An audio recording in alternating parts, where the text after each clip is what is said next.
All right, good evening, everybody. My name is Kyle Magatoli from the Student Doctor Network. I'm here with Dr. Emil Chuck, the head advisor of the Health Professional Student Association, for another Expert Advice Live, this time on recorded video interviews. Dr. Chuck, how are you doing this evening? Oh, we're doing good. We're doing good. How are you doing? I don't have anything I can complain about if I'm going to be like objective about it. So I'd say pretty good myself. Very good. All right. So for everybody watching, please send in your questions. Dr. Chuck is here to help. And with that, we'll get into the first one on this topic. What are recorded video interviews and who uses them? So we're about at that time of the year. This is coming up to like middle to late June, where a lot of applicants have already submitted their applications very early. And we field a number of people who post on the forum saying that they've received an invitation to do a recorded video interview. And so basically, it's a subset of schools, not necessarily just medicine, but it also certainly includes, as far as I know, dentistry, pharmacy, and a lot of the other health professions programs who basically have this process where they will invite you to participate in a recorded interview. We're doing recorded video interviews, but there are some schools that will do what we call a phone interview.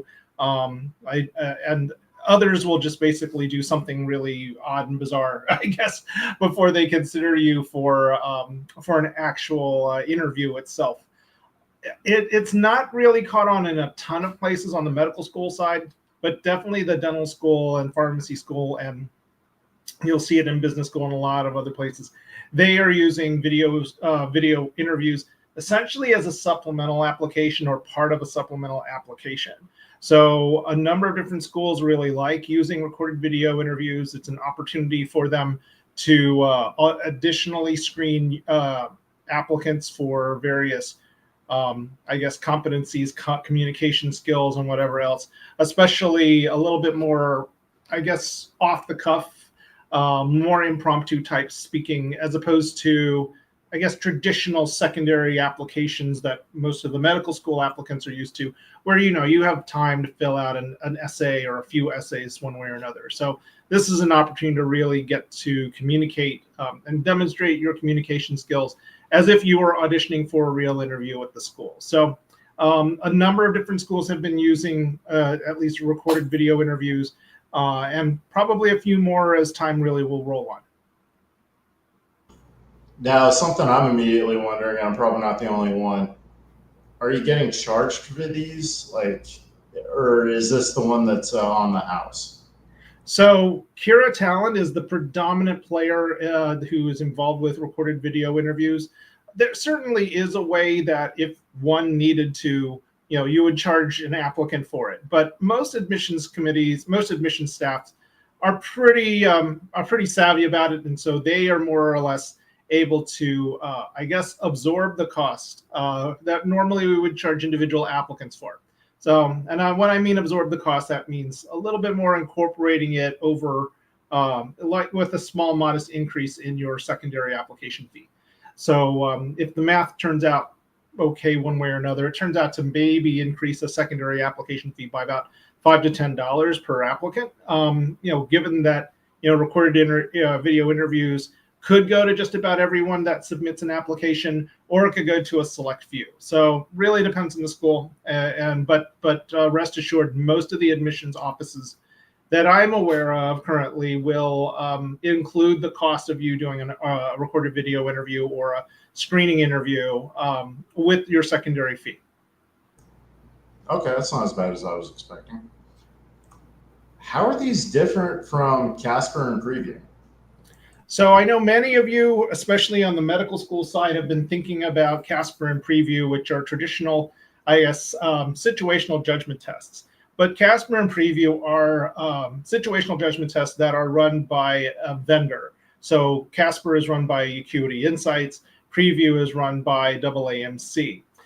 And so both of those vendors create the slate of questions that gets asked in various combinations and forms to those who are going to be taking the Casper or the Preview assessments.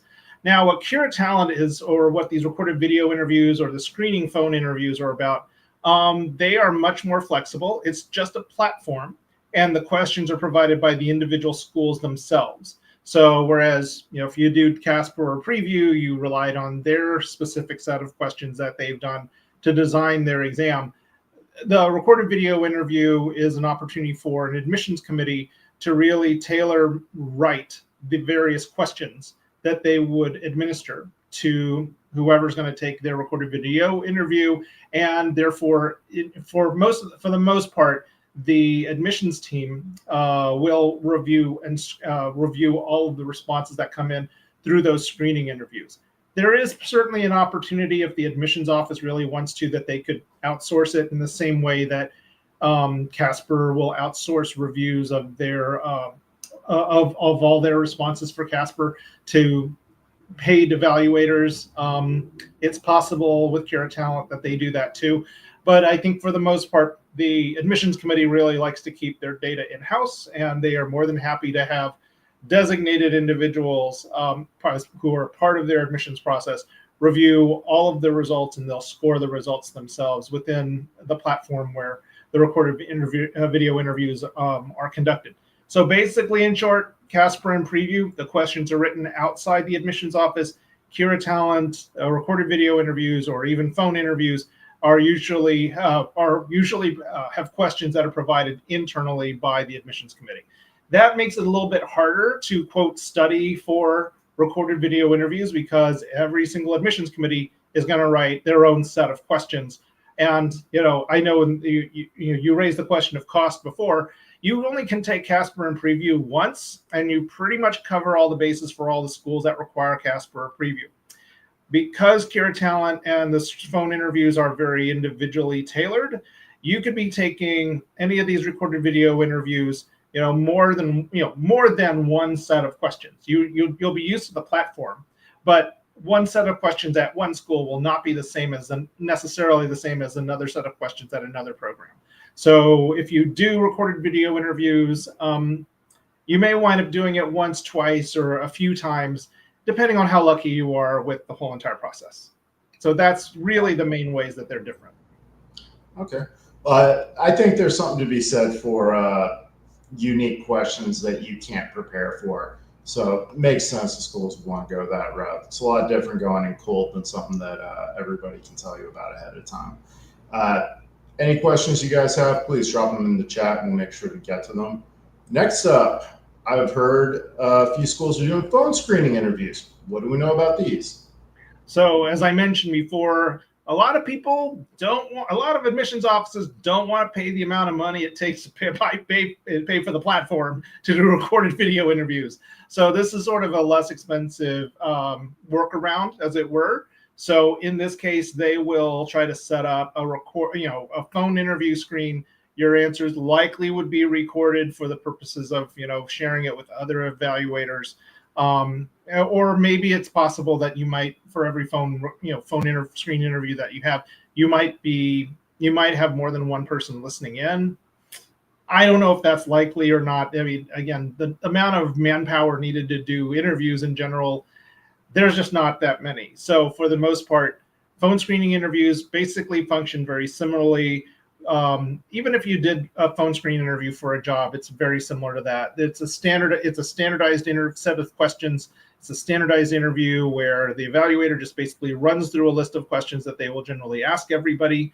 Your answers are recorded / transcribed, and whoever will wind up looking at your answers later will get a chance to look at your answers later on in the process. So basically what we know about these is it's just pretty similar to typical employment interviews that involve a phone screening phase. Yeah, that was my first thought. This sounds exactly like corporate recruiting.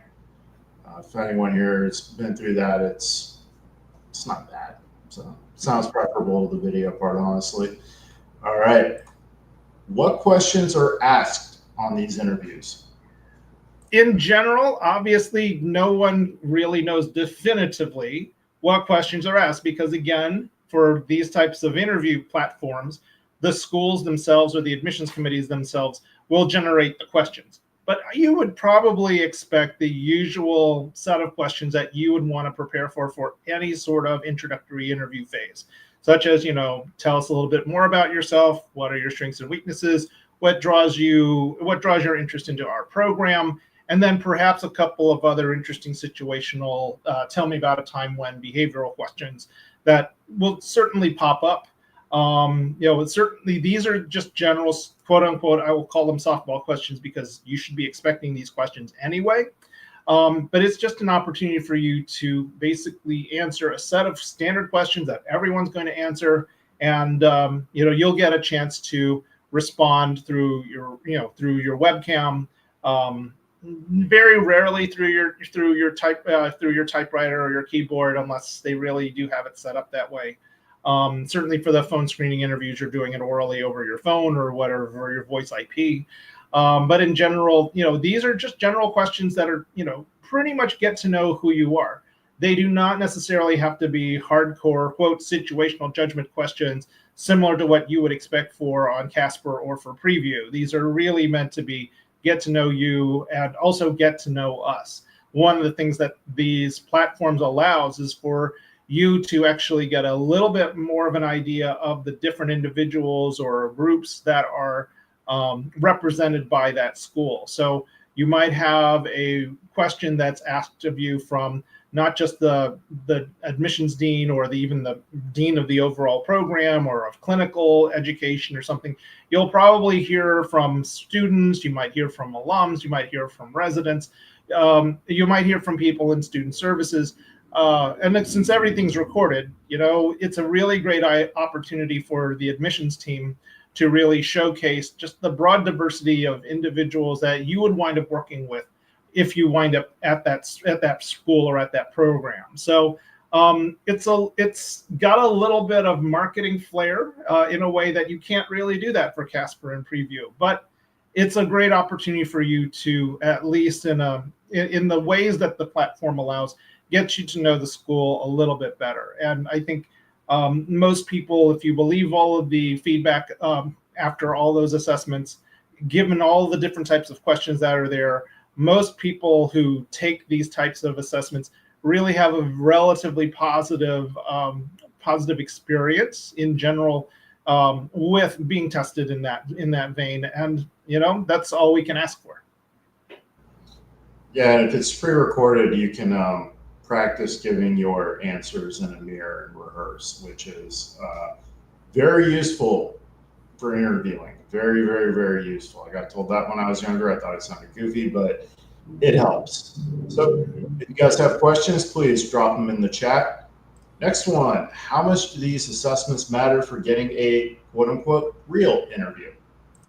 So they're auditions. In my book, they would be auditions for an interview. So if you happen to be invited for an interview, and again, we go into the pre-dental forums and we're already starting to see people who are saying, hi, I submitted my application a few days ago. I just got an invitation to schedule my Kira Talent or my recorded video interview. So it's nice if you happen to be among the earliest groups of people who certainly you submitted early. Now you have this opportunity to really participate in this piece. I pretty much will tell people, treat it like it were a traditional, part of your secondary application, which means it's part of the entire holistic review of who you are as an applicant and as a candidate, and also whether you would be a very good fit for the program that's interviewing you or that's given you this recorded video interview. So I think it matters pretty significantly, especially, given that for most people, a traditional primary application, you can't really customize your answers. And if you do have specific questions that are designed in your recorded video interviews, just like you have specific prompts that you're going to design for essay writing for secondary applications, it's a good opportunity for them to really start measuring whether you are a really good fit for their program or not, based on the types of responses that you give. So, I mean, it's hard to give a specific number one way or another, but I think just like in the corporate world, these types of assessments do matter, and you do have to take them seriously as if you would for any regular interview that you would wind up having. So it's an audition. It's, if you will call it, practice for an interview. Please prepare for it appropriately. One other thing that I know I need to tell you as well is that similarly to Casper's video interview responses, anything like a recorded video interview will likely have a lot of security features in it. You do not have an opportunity to like try to re-record your answer, as an example. So if you just kind of messed up, you're just going to have to keep going forward and keep going through your error and your mistake. It's recorded, can't do anything about it.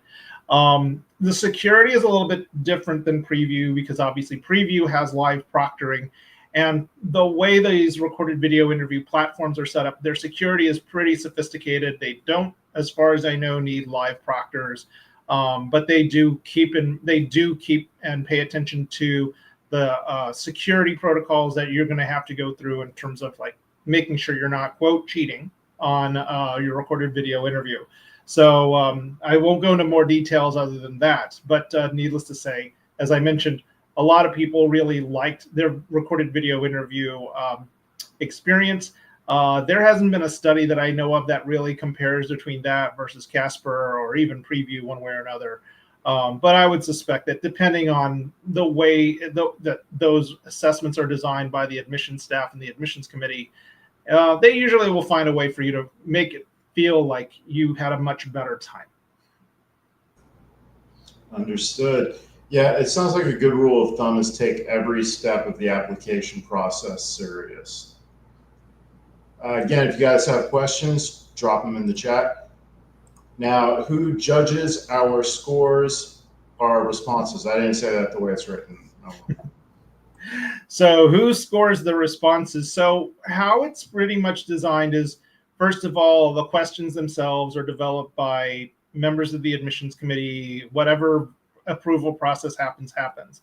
So when they do have these questions developed, they will have a scoring rubric that obviously goes along with each question. And so how you are scored will very much vary and depend on the individual school, because again, the school is making up the questions. They also will make up their own rubric. So they will look at how, certain things that they are looking for with regards to your answer, certainly your composure when you're on screen, in how comfortable you are giving your answers one way or another. That will come into play too. Who are the people that score your responses? Well, as I mentioned before, for the most part, the people who would score your responses, your recorded responses, generally would be members of the admissions committee or designated screeners one way or another, who would basically go through a recording and they would give a score. Now, how everything is scored really will depend on the school, but for the most part, it's scored very similarly to how video responses, or actually responses in general, are scored for Casper, which is for every single evaluator, you are given, say, a subset of the number of people at that time who've taken your recorded video interview, and the judge will basically score you and all of your other peers in that group on the same question. So just to be fair, that's one way of evaluating your responses, which is how is your response to this question compared to other people who are also being asked the same question. There's certainly other ways to score a recorded video interview. You could have one person evaluate all of the answers that a certain respondent has taken. So if you want to talk about what type of review, that's something that's in the background that you have nothing, you shouldn't really worry yourself about. But if there is a situation where an evaluator actually looks at all of the responses you've made throughout the entire recorded video interview, chances are you'll probably have one or two people being able to do that. So it's not just dependent on one person's assessment of how your performance is. It's usually at least 2 or 3 or 4 people. A platform like Carat Talent is really cool, because I will admit, this is a platform I've really done a lot more research when I was in the admissions office and the admissions team. And one of the things I really like is that in the background, we can see how various evaluators score individuals.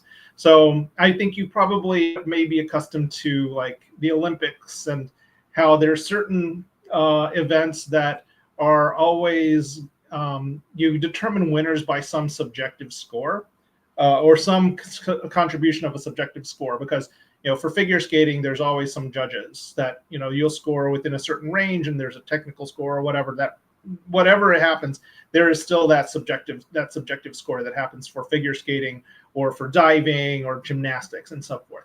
So it's not going to be that complicated, hopefully.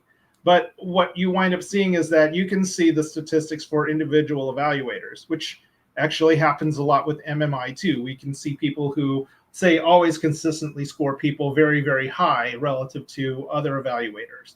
And so what happens is, under normal circumstances, anyone who happens to have that evaluator who happens to score everyone consistently high, or you get that one evaluator that consistently scores everybody low, if you didn't have some sort of statistical adjustment, you're just randomly selected into somebody who's going to bias your score one way or another just because they scored you.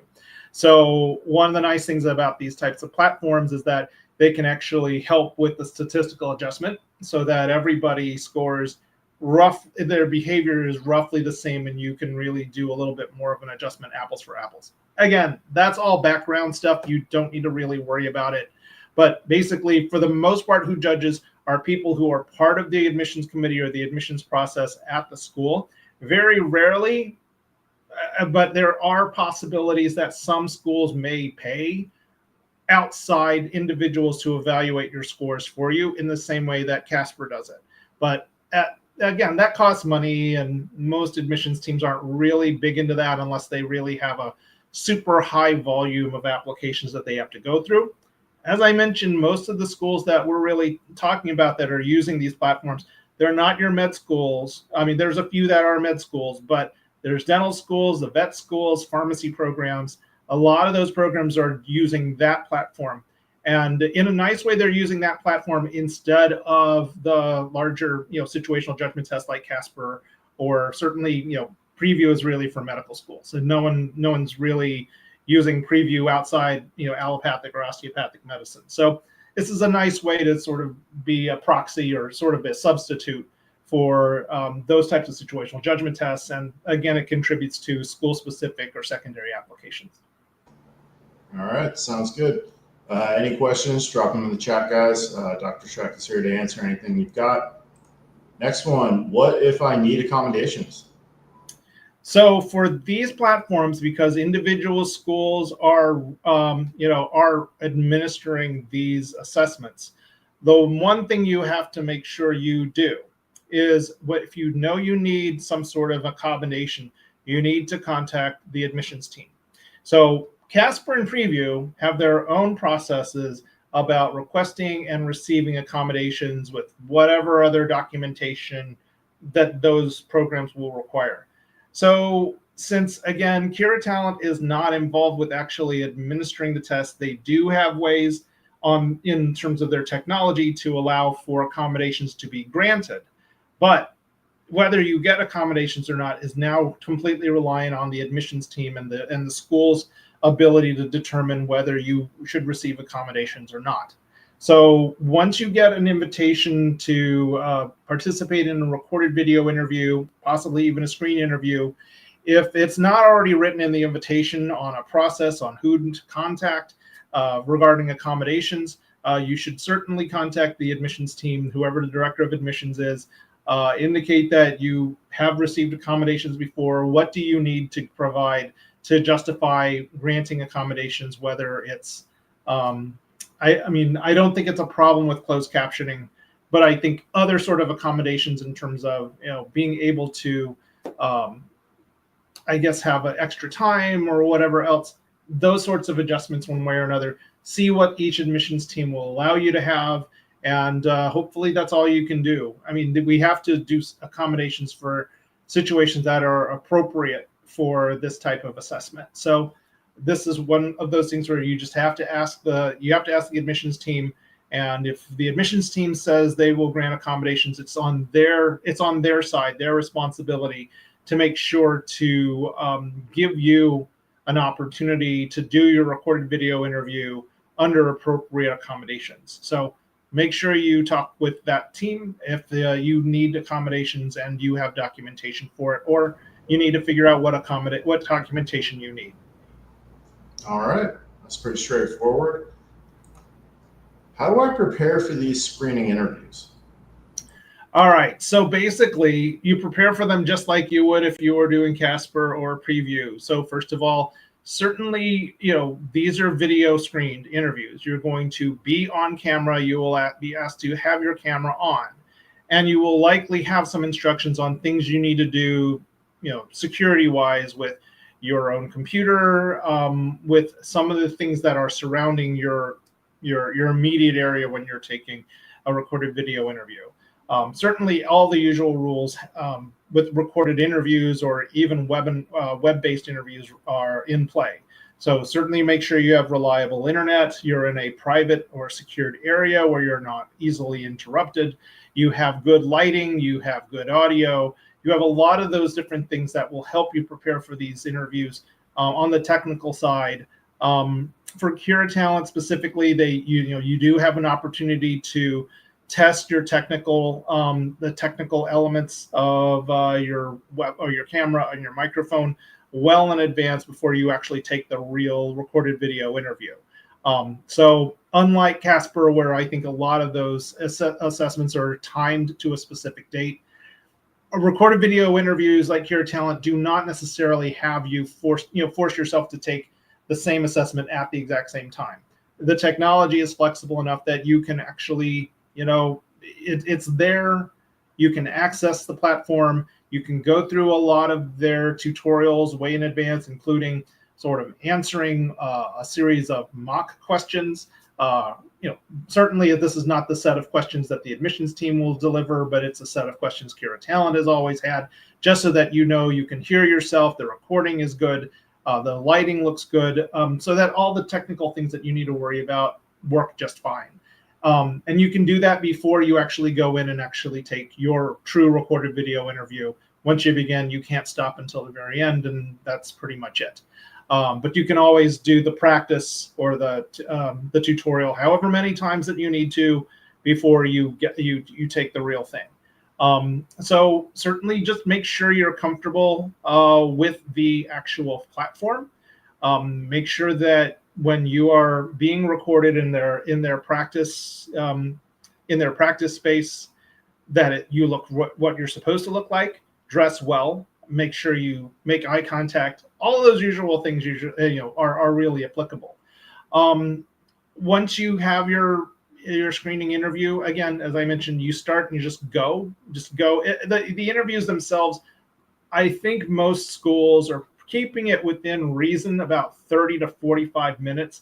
It's not going to take it. I mean, I don't know about any that will take over an hour, which certainly Preview takes a little bit over an hour. Casper can take about an hour, maybe a little bit more than an hour. But most of these recorded video interviews are, at least from what I can tell, a little bit less time. So 30 to 45 minutes.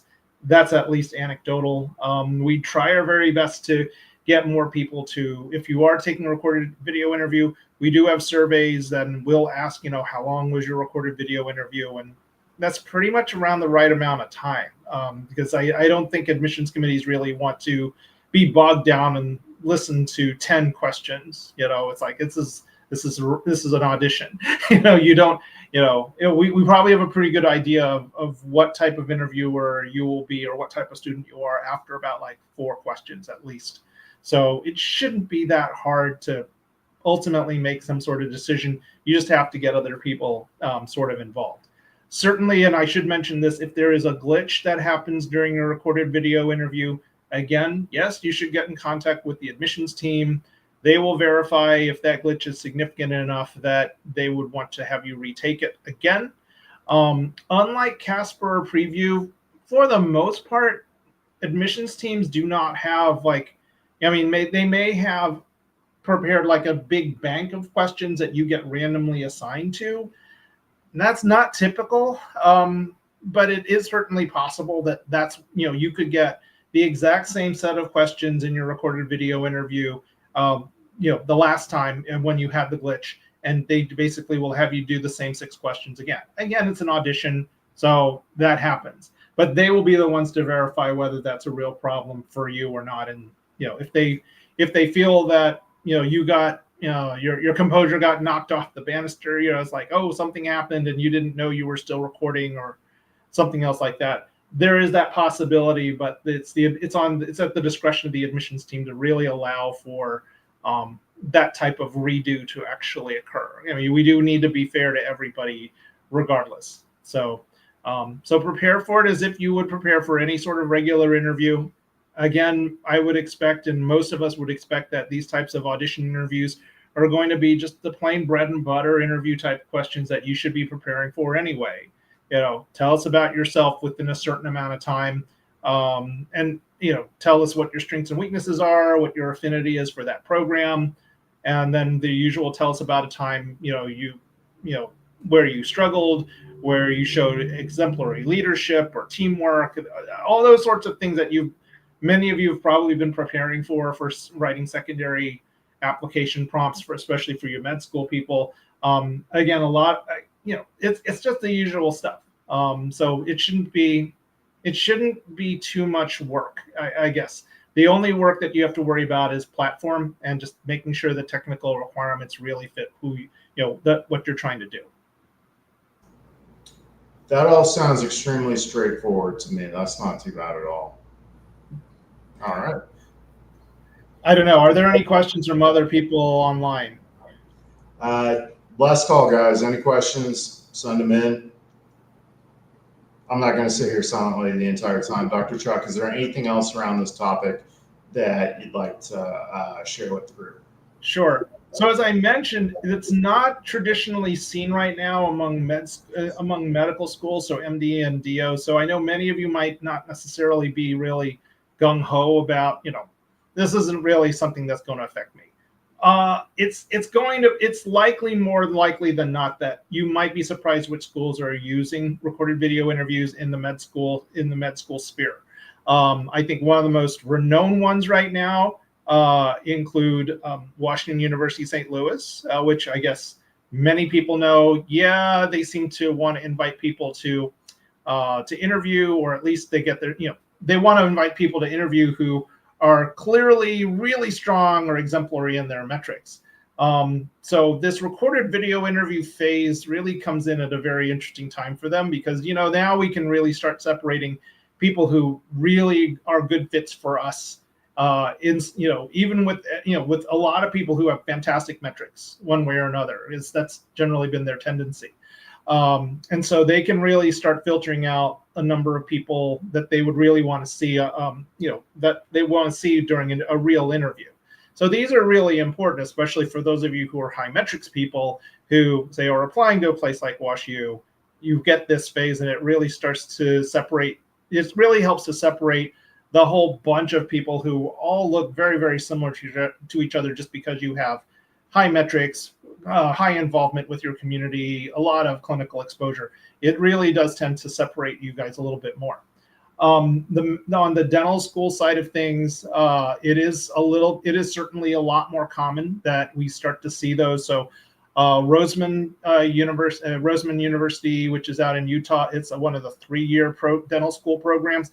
They use CuraTalent. NYU, New York University, the one with like the largest incoming dental school class and graduating dental school class in the country, they recently adopted going into doing this recorded video interview phase 2, which really helps them because they really interview a whole ton of people, and it really helps with their workflow and hopefully gets them to fill their classes at a time, a little bit more timely manner than I guess they have in the past, because they have so many seats, like 250, 300 seats for dental school. So there's a lot of schools that really do rely on it.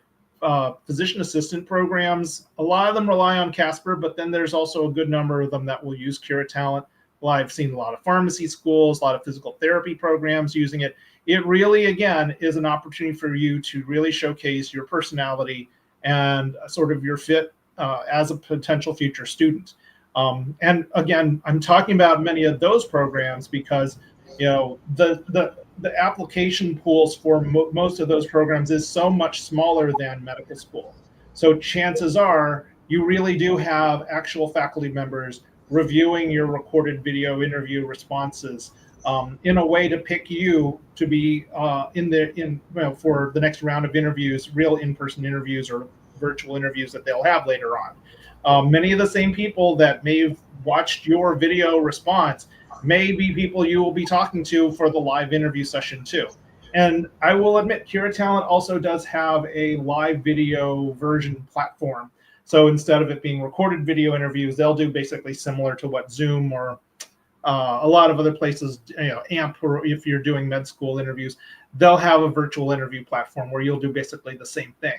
Already embedded with it are the scoring templates that are designed by the school, and it just makes it really easy to score how your performance is for a live interview just as well as a recorded video interview. This also reminds me one other thing. There are a handful of schools, especially on the Dental Plus side or the non-medical side, where your Cura Talent interview is your interview.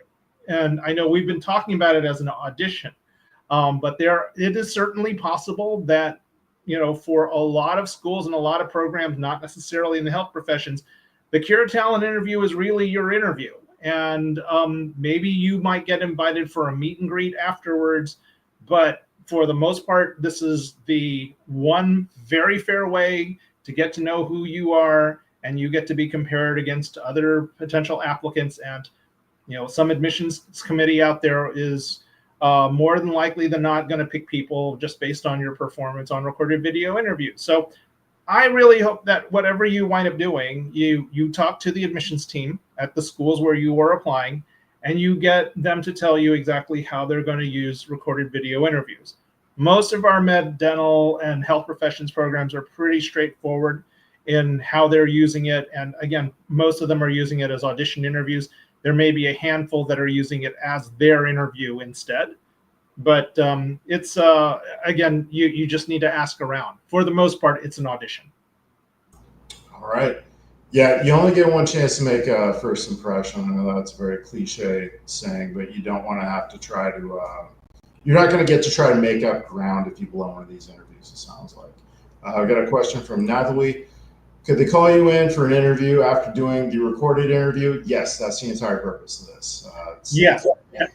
Absolutely. That's what we've been seeing the last few years. Again, it's an audition interview.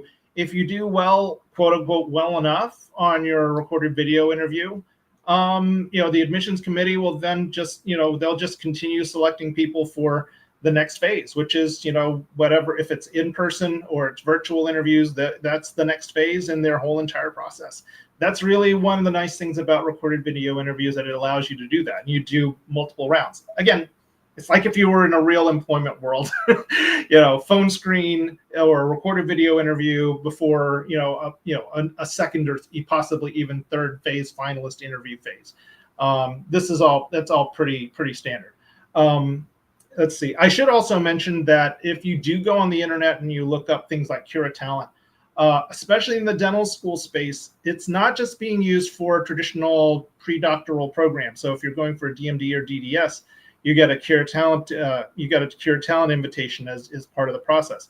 It's also very much used for more advanced education. So people who are internationally trained dentists that are trying to gain licensure in the United States, many of these schools, including NYU, are also subjecting many of those applicants to a recorded video interview, such as a Cura Talent interview. And so, you'll see a couple of different other individuals who are online trying to advise other international dentists how to approach and prepare for the Cura Talent phase for their interview for the advanced standing program for such and such a dental school or something. So clearly, it's not just for health professions programs in the traditional doctoral sense that most of us usually talk about. It's also there for advanced standing. It's also and certainly, it's meant to be very flexible.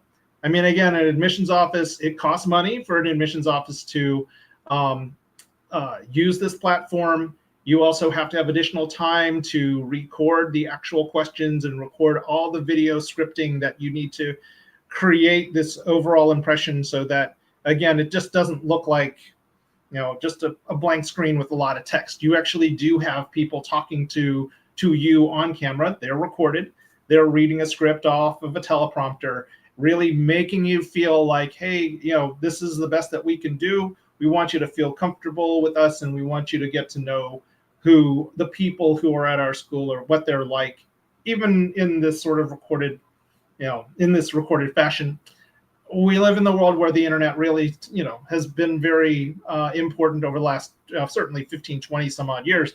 But certainly since COVID, all of these things regarding, recorded, tours, all these recorded testimonials, the TikTok world and everybody, I think you're kind of used to people trying to present themselves as best as with their best, best foot forward through recordings, and the Cure Talent platform really, and other similar platforms really do a good job with that.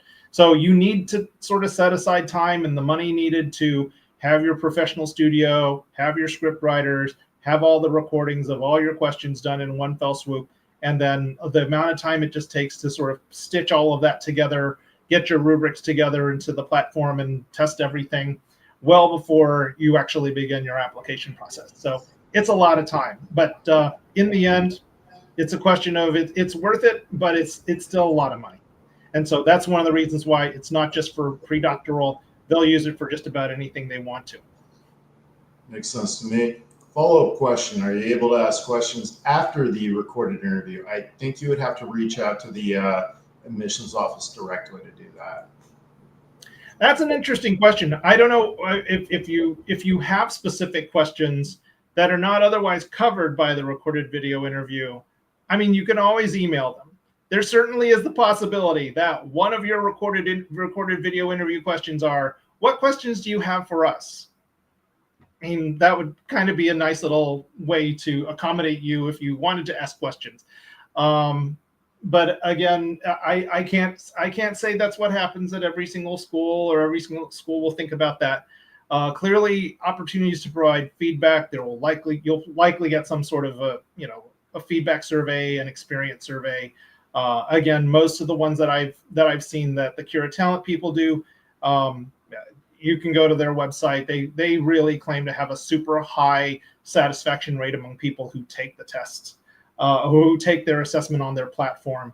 Certainly, all the admissions team side of things, I'm sure they're satisfied in the way that they use that platform over the many number of years that they've been using it. So I'm sure you can ask some questions after the interview, whether it's during the recording or maybe afterwards if you send an email to the admissions team. I guess that depends on the school. All right, perfect. So not like pre-health or pre-meds have enough to make themselves go crazy about already. Are these used in residency interview processes? Oh, well, I'm not sure about Cure Talent being used as a platform for residency interviews, but I will say there was a time, slightly before COVID, that a recorded video interview was being tested by emergency medicine. So various emergency medicine residency programs were using the acronym they used at that time was a standardized video interview. And you will see SVI sort of run around for a number of different medical schools that say they use an SVI, a standardized video interview. So I think the standardized video interview experiment by emergency medicine was pretty much, I guess I will be generous and say it was inconclusive in terms of how effective it was.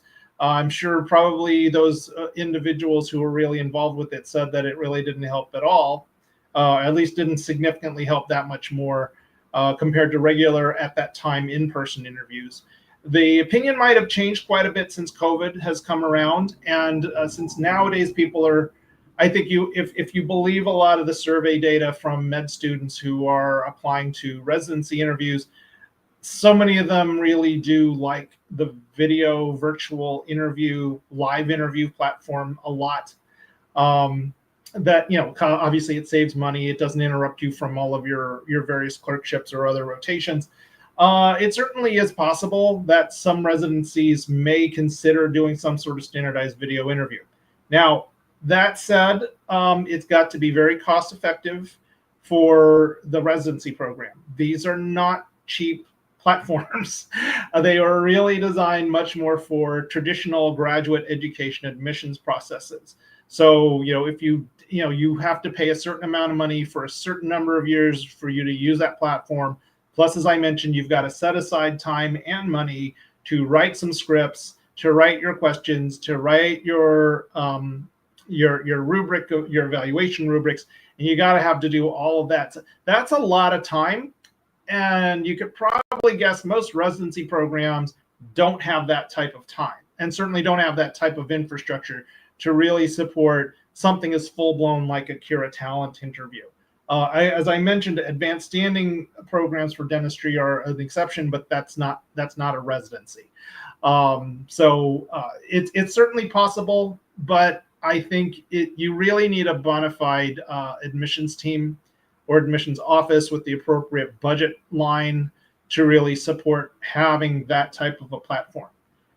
There is possibility that there is a video interview platform that's being integrated into in various ways, in the way that applications are reviewed by residency directors. I haven't really heard that much more about it. I do know that there was some movement for Casper to be more involved in residencies in the United States, just as they are certainly involved for residency selection in Canada. It's hard to say otherwise one way or another about it, but I've not heard that residency programs are like lining up to use a separate recorded video interview platform. They could do a phone screen interview. Again, it's a nice, cheaper workaround, but I just haven't heard that many people are going to use it. I just have to really check what Cura Talent and some of the other competitors are doing there, but I haven't heard it much being used at this time. All right, sounds like watch this space, and we'll find out as the years go on. That is the end of the questions.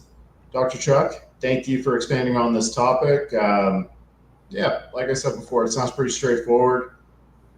I'm not going to say no big deal, but nothing to get too messed up in the head over. There's plenty of other things that you can go crazy about during the application process. Yeah, it's just something that is an add-on, and don't panic unnecessarily about it. It's just, as I said, for many of the programs that you don't have to worry about Casper, or you don't have to worry about Preview, this is coming. This is coming, or this is certainly present for many of the programs that are out there. So just be on the lookout for it. And even for those of you in med school admissions and so forth, you're not going to be immune to it either. If ultimately the great big Preview experiment goes awry and not as many programs want to use Preview, this is your other alternative. And as I mentioned, I enjoyed using it, or at least having the opportunity to review it. It provides for admissions teams a greater level of flexibility. We get to see how you answer certain questions as opposed to relying on a score, which summarizes the aggregate of whatever your responses are for Preview or for Casper. We get to actually assess it and sort of make our own judgment call ourselves. And again, using questions that we write, not relying on other people's questions or situations that they write themselves. So as I said, if I were still in admissions, I certainly would have made the biggest push to include something like this as a screening interview phase for all of the admissions processes that I was involved with. So it's just a question of money. As always, it's a question of money. Yeah, that's what it always comes down to. All right, guys, thank you for being here for this. Nathalie, thank you for the questions. And what is our next one? Do you know offhand, Dr. Chuck? Let me see. I'm not sure. Let's see. I think in 2 weeks, I gotta look up and see what our next topic is. Yeah, I wasn't prepared to damp here for a moment. I didn't. Sorry, guys. I did not prepare that information ahead of time. I'm gonna blame working on my application anyhow. No yeah. So as I said, you'll hear a little bit more from us in terms of what the next topic is, for sure. All right. Thank you very much, guys. Everybody have a great evening, and we'll see you next time. All right. Have a good rest of your day. Take care, everybody. Keep writing, and good luck on submission when submission day comes for those of you on AMCAS, which is going to be next week, for those of you who are not going to follow us live. So. All right, everybody have a good one. All right. Take care.